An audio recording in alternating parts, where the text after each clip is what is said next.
Hello, very good morning. This is Autism DocTalk from Horse's Mouth. I am the host, Dr. Bhavna B. Shinde, and this is the episode number 16th. As you are already aware of, this platform does not serve any kind of individual medical advice for anyone. And if someone is looking for any kind of advice, they can approach their family doctors and other healthcare providers. Okay, is epilepsy or seizure disorder in autism important? Yes, it is. One of the reasons is that the prevalence of epilepsy is much more in autism compared to non autistic children. To discuss it further, today we have an expert with us. Her name is Dr. P. Keerthi Kundana. She has done MBBS and MD in pediatrics from KEM Mumbai. Also, her DNB in pediatrics, a fellowship in pediatric neurology from IAP, and currently she has been associated with the hospital in Hyderabad as a consultant pediatric neurologist. Okay, those who haven't been a part of our interaction with Dr. P. Keerthi last time, then this CV is for them. This girl has been a topper throughout her undergraduation as well as her post graduation, or whatever exam she has ever appeared for. She has topped it. Apart from that, this girl has numerous awards under her belt, including the Best Student Award, Shatyushi Award, and a lot of gold medals. Okay, so without further ado, let me welcome Dr. P. Keerthi Kundana. Hi Keerthi, welcome back. We are so happy to see you again. And let me tell you, last time when we discussed pediatric neurologist, the role and the other factors, I tell you it was received so well, not only among the parents but also among the healthcare professionals. So congratulations on that. And since you have shifted the base, initially you were working with Vizag Hospital and now you are in Hyderabad. So let me start with that first. How is your new job? What you are doing there? Tell us something about that. Then I'll take you to the autism thing. Hello, everyone. It's my honor to be on this channel again. I thought the audience will be bored to see my face again. That's what I was telling. But it's my privilege to be here. Talking about my job, okay, now I have shifted to a new place. This is my hometown, so Hyderabad. yes, not That's great. yes, my parents are from here, though I've not been born and brought up, but my roots are here. And so it's a good job. I am getting adjusted. So mainly, our work is mainly about children with problems in their either development or who are having problems like seizures or any other difficulties. So it's both OPD and IPVC, both sick cases as well as OP cases. So it's and we have a setup of mother and child healthcare. So right from the newborn. Which hospital is it and which area? Yeah, it is Angura Children's Hospital. It is in LB Nagar area, LB Nagar. Okay. And it's a women and child healthcare setup where for me I follow up the children right from their neonatal period, right from their born if they have issues. So we have that relationship built up from the very beginning of life. So Yeah, nice. that, That's great. That's great.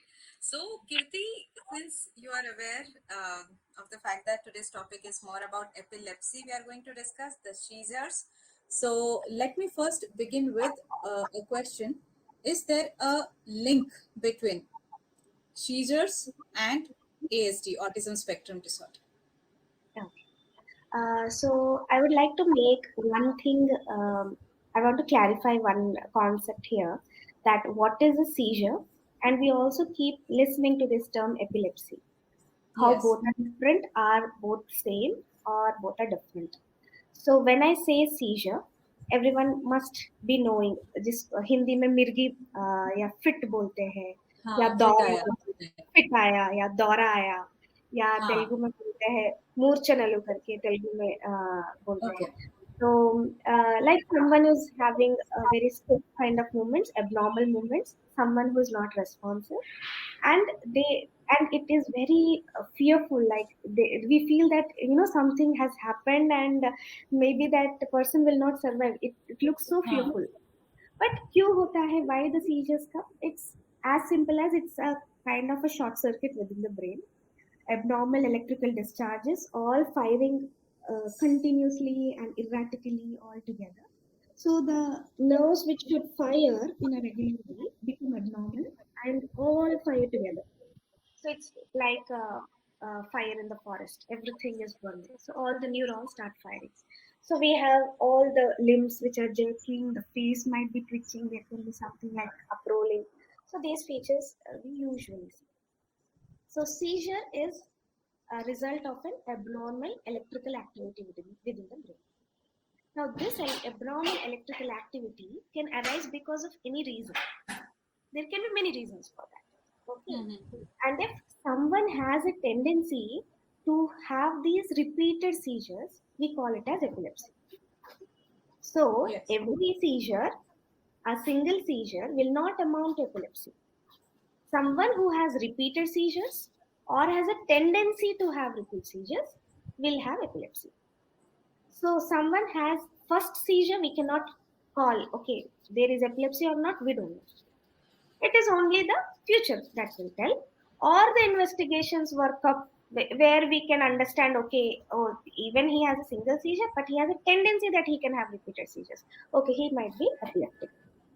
Okay, so seizure can be epilepsy or seizure may not be epilepsy.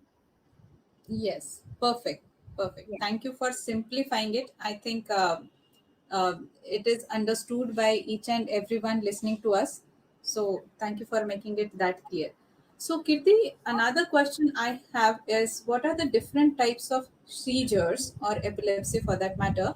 And is there any particular type associated with ASD? Yes. So, just I was talking right now, like a seizure may not be an epilepsy. So, Yeah. at that time, only whenever someone has a seizure, we evaluate for very common causes. And particularly, if I am talking in the population of ASD, many of them would be on GFCF diet, casein free diet, milk free diet, and without adequate calcium supplementation. So, Yes. they might become calcium deficient, and calcium and low calcium levels are known to cause seizures. So the low calcium levels can trigger that seizure activity.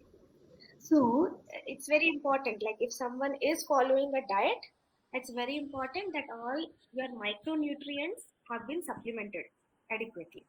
Because we have seen children like coming with calcium deficiency and causing seizures, and then we and there only correcting the calcium, the seizures can be controlled, and they will not need long-term drugs to control the seizures. So that is one thing.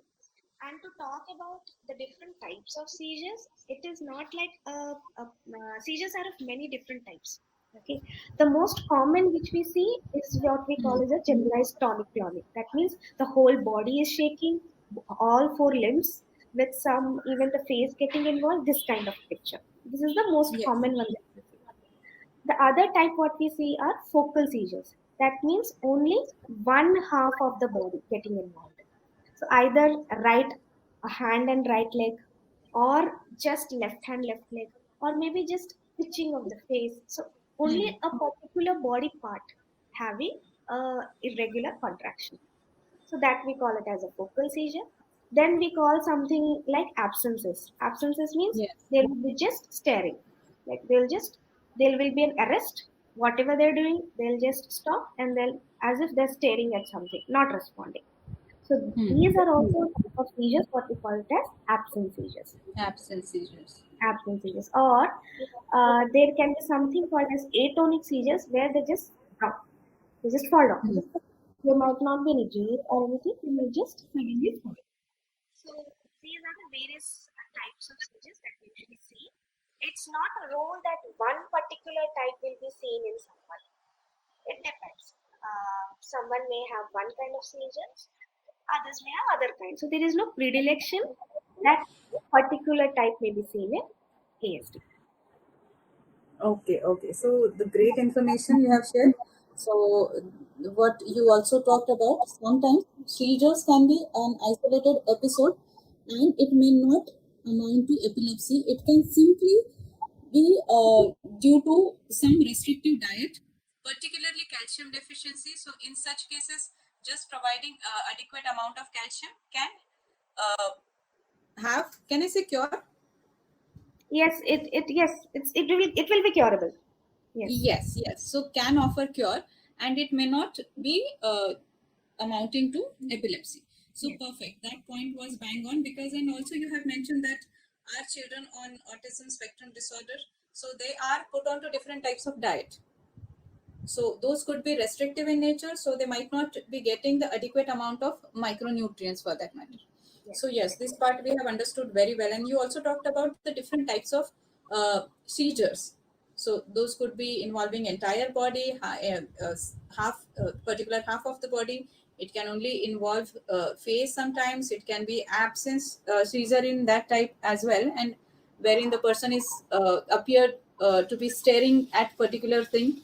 And the other one you talked about, atonic, where the person can simply fall. Yes. Yes. So, Kirti, in autism, so particularly for autistic children, I'm asking about what red flags or particular danger signs a parent or a caregiver should look for Right. when it comes to Yes. epilepsy. Yes. So, as I said, I have told you about the different types. So, whenever you are seeing abnormal stiffening of the body, so stiffening or rhythmic contractions, uh, the children with autism can have something like stereotypies, hand stereotypic Hmm. movements, Yes. hand wringing movements. These can be there, but and many a times they are confused to be abnormal movements or seizures. Sometimes they are confused. Yes. So, what is more likely to be seizure is a rhythmic movement. They have rhythm. Hmm. So, rhythmic movements are abnormal. Okay, so any kind of stiffening with rhythmic movements is abnormal. So, that is one thing to be seen. Second thing, commonly misdiagnosed is the inattention. So sometimes children with autism may have inattention. They may not pay attention, and they can be misdiagnosed with absences. Like because they might appear that they are not paying attention. They are into their own world. Maybe they are Yes. having an absence seizure. So there it becomes very challenging to differentiate whether it's a kind of an absence seizure or is it just inattention. So that is one thing. But yes, of course, the investigations and all take, but that is one thing where that confusion can arise. And third thing is usually, so red flags are mainly the stiffening that definitely would be noticed, rhythmic movements that is abnormal, and absences. And usually, whenever I say absence, whatever activity they are doing, they will stop suddenly. So Hmm. inattention, they might just not pay attention when we are calling. But for absences, that activity will be stopped. If they are reading, maybe reading will be stopped. They will, stare for a few seconds and then continue the same. If they are playing, playing will stop in between. So that amounts to absence. So I I think these are some of the red flags. Yes, I can narrate one incident from my personal life itself. So Kaiser was 2.5 years old. So that time, so there came a point wherein, so we had to make conscious effort to differentiate between whether it is really inattention or it was absence. Hmm. So he had the tendency while playing, he used to stare at something, but at the same time he uh, kept playing. So the Ah, play was continued. So yes. whatever he was doing, but he was staring at the same time. So we had got him evaluated for that, and we were then asked to notice some point, observe some point, record those points, make a log of it, and then present those to the doctor. So we did Hmm. that. So this was perfectly I can remember. And what you said is, can be a case with anybody Right. uh, uh, with an autistic individual. So, Preeti, thank you for explaining that. The next question I have is that in case of seizure episode, which experts or doctors one need to consult for? Okay. So you can Which consult. particular faculty? I mean, the Yes, experts. yes. So you can consult a pediatrician, a pediatric neurologist, or an adult neurologist. All these three people are trained to treat seizures or epilepsy. Okay, okay, okay. So, if someone is having child at home and having autistic or not, and having seizures or epilepsy, so they can approach a pediatrician, uh, new, pediatric neurologist, and as you said, even adult. Adult neurologists. Those who are trained for treating adults, but yes, they can treat children as well. So adult neurologist, pediatric neurologist, or a pediatrician. Yes, yes. Okay. So, Kirti, we would like to understand it from you. So, is there a difference between the management or, for that matter, care for child, a neurotypical child with epilepsy, and a neurodiverse autistic child with epilepsy? Okay. So once we have made the diagnosis of epilepsy, as a physician, for me, if someone has an underlying autistic personality, then what care we take is to choose the drugs. We Hmm. we will not choose those drugs which have side effects of disturbing mood or cognition. Some drugs are known to have word finding difficulties. There are some anti-epileptic drugs which can have trouble in word finding as the side effects. Some drugs have side effects like they'll disturb the mood, make them more hyperactive, irritable. So we'll avoid all those drugs and choose those drugs which have more stabilizing effect, which have cognition enhancing effect. So that is how the treatment would differ only by the choice of drugs, the choice of the anti-epileptic drugs that we would use to treat the seizures. Acha. Okay. So, thank you for this. So, for that matter, one has to be very careful while choosing a drug uh, for autistic children, which may not always be the case for neurotypical children. Yes, yes, yes. Yes. So that leads me to ask you a question. So, as a doctor, as a neurologist, what challenges do you face to manage an epilepsy disorder in an autistic child? And Mm. what is your experience that the caregivers have narrated you about their challenges? Yes, yes. As I had the last example, what we had this difference between absence and inattention, that is one thing. Second thing Yes. is more adult individuals, like when they are into adolescence and when they experience seizures. So many a Mhm. times for neurologists, the history is the most important aspect to make a diagnosis. Yes. And that history for adolescents or for adults comes from the patients themselves. So, for autistic individuals, that obtaining history becomes difficult because they won't be able to narrate all their sensations. So, Yes. when someone gets a seizure, before the seizure, one may experience different kind of sensation. Like they may hear some abnormal sounds, they may have some, some abnormal sensation in their stomach. They may have abnormal taste sensation. So these are very important clinical clues, which they may Hmm. not be able to narrate. Yes. That is one thing, but that in of course in more older individuals, adolescents, and that is one thing.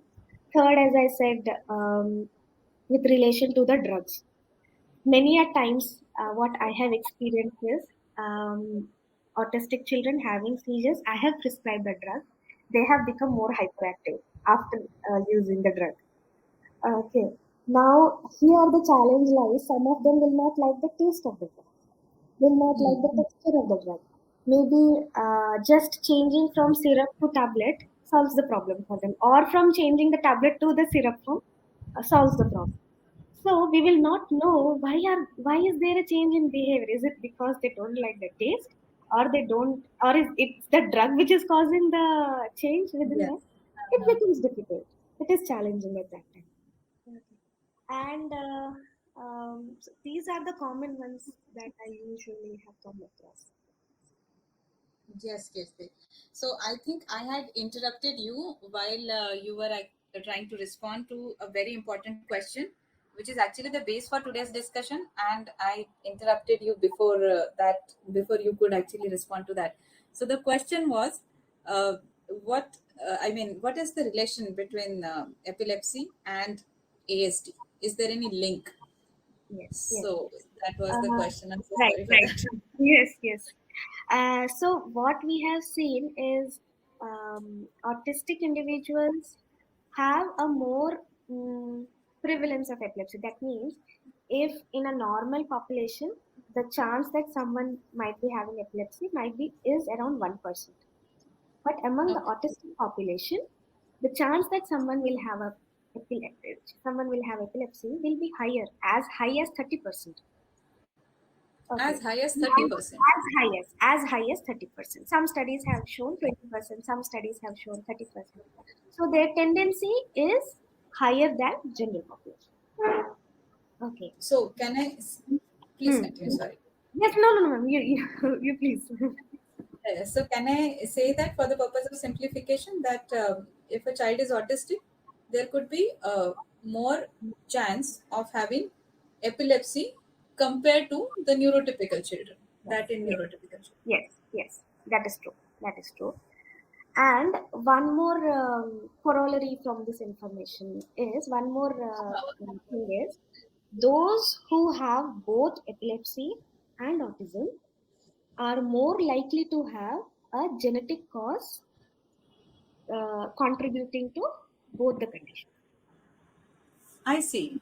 Hmm. Yes, more likely, not like everybody, Hmm. definitely. Yes. Likely. Correct. Correct. Like we say, the cause of autism, and we say environmental, genetic. So, genetic cause can be so the underlying genetic cause is causing autism as well as epilepsy. It's not like autism is causing epilepsy or epilepsy is Hmm. causing autism. There is an underlying genetic cause which is manifesting in these two conditions as autism and epilepsy.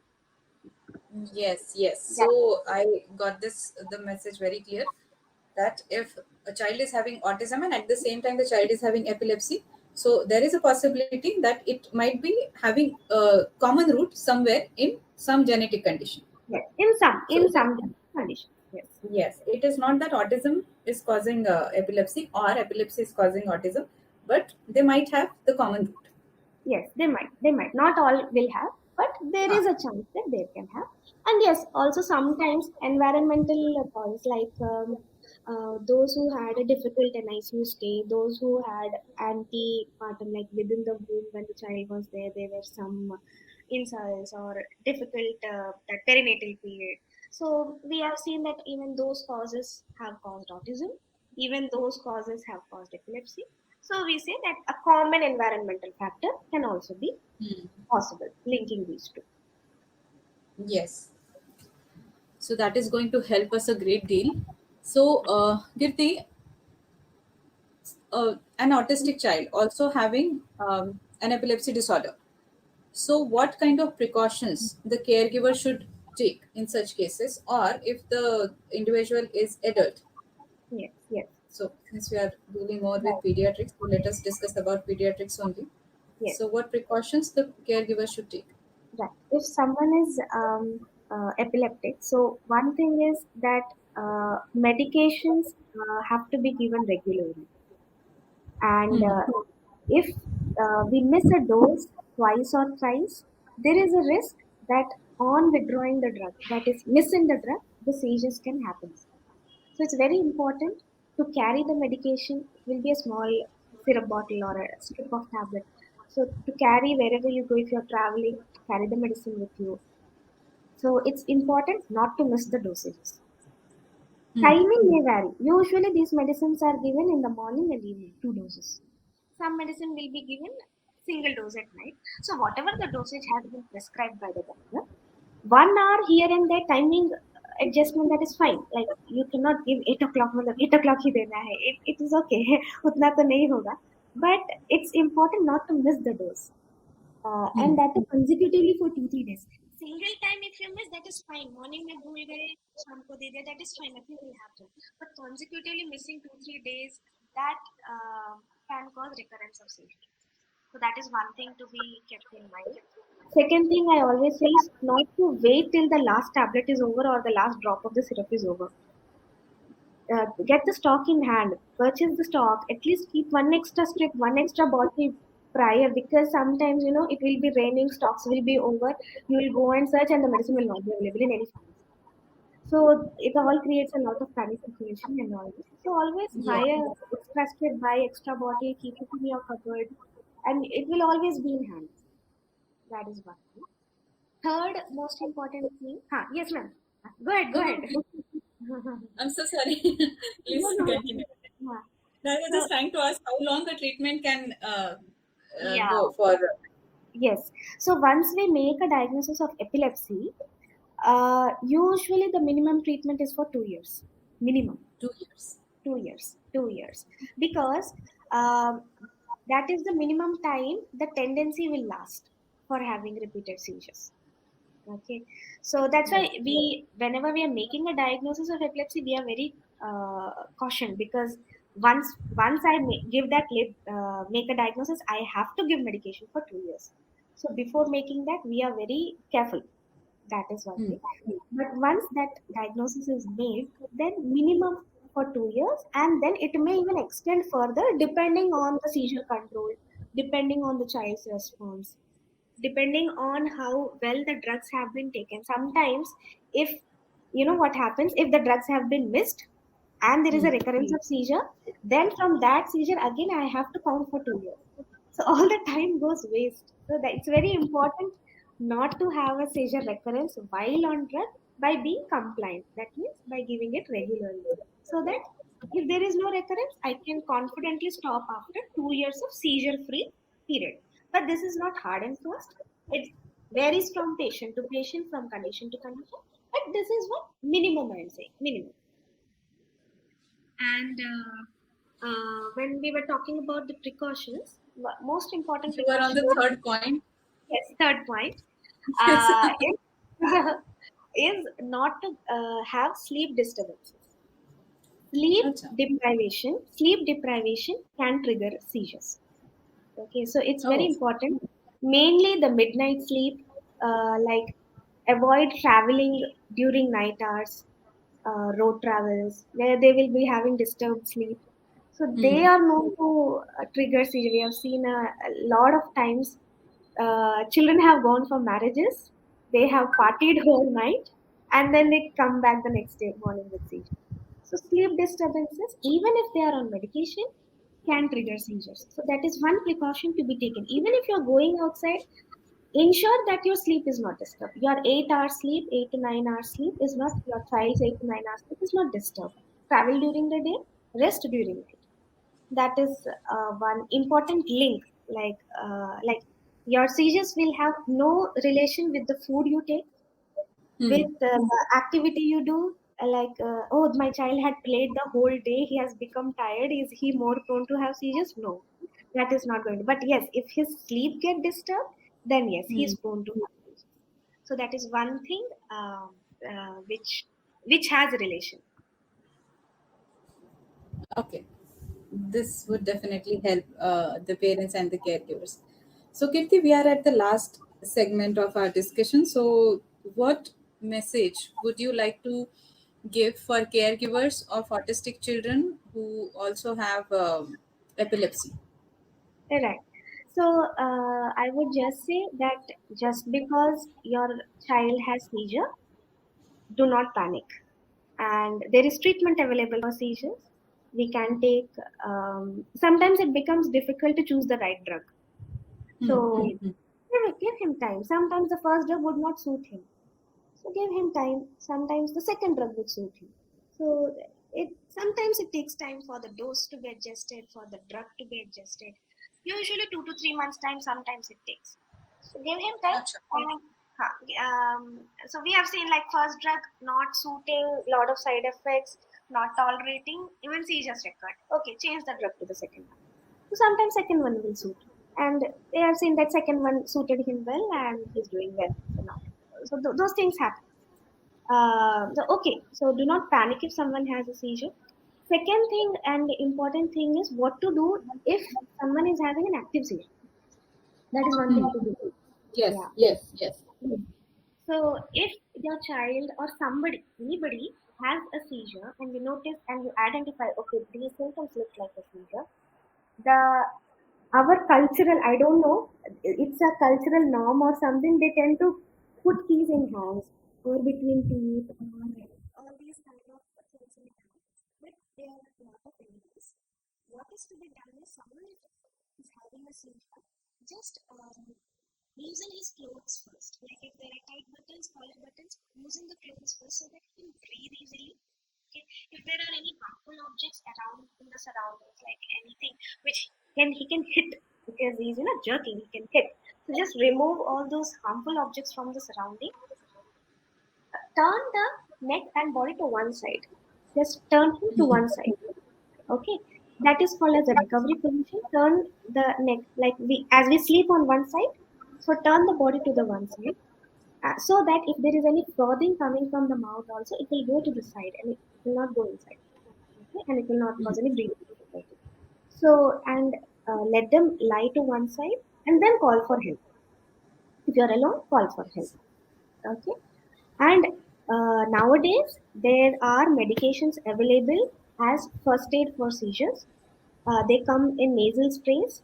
If some, Mm-hmm. the doctor will prescribe them, and so those who have epilepsy, those whose children have epilepsy, they should keep that nasal spray ready at their home so that whenever the child gets a seizure, they can immediately spray in the nostril. The dosage, the Only after method, doctor's prescription. only after doctor's prescription. So the method, the dosage, everything will be prescribed by the doctor. But that Yes. is that first aid is available now, and many of them don't know and they panic. What to do now? There's a seizure. There is nobody at home to take the child to the hospital. There is no ambulance available. So if that is there, at least the seizure can be stopped from getting prolonged. Hmm. So Hmm. that will act as a first aid method. So just these steps, that is turning to one side, getting this, if spray is ready, then spraying in the nostril, the dosage as advised by the doctor, that will be our response to the seizure. Yes. So during our, my rural practice, we also have noticed people holding the patient very tight so that they thought that they would be able to stop the jerks just by holding it.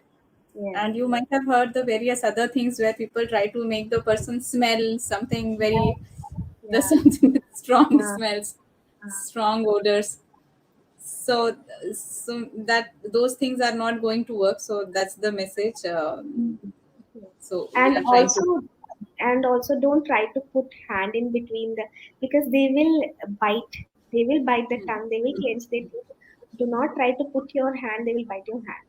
So it's okay. Do not put anything in the mouth.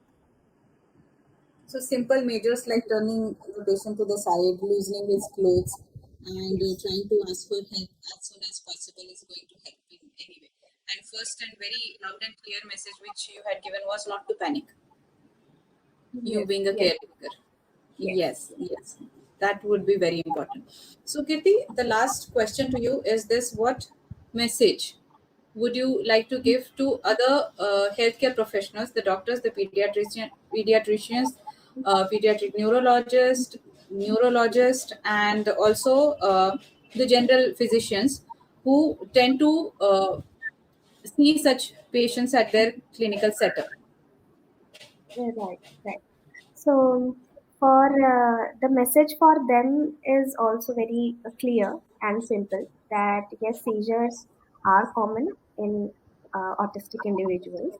And as I'd already said, the choice of drugs, which are the advisable drugs, which are not the advisable drugs, that is to be taken care of.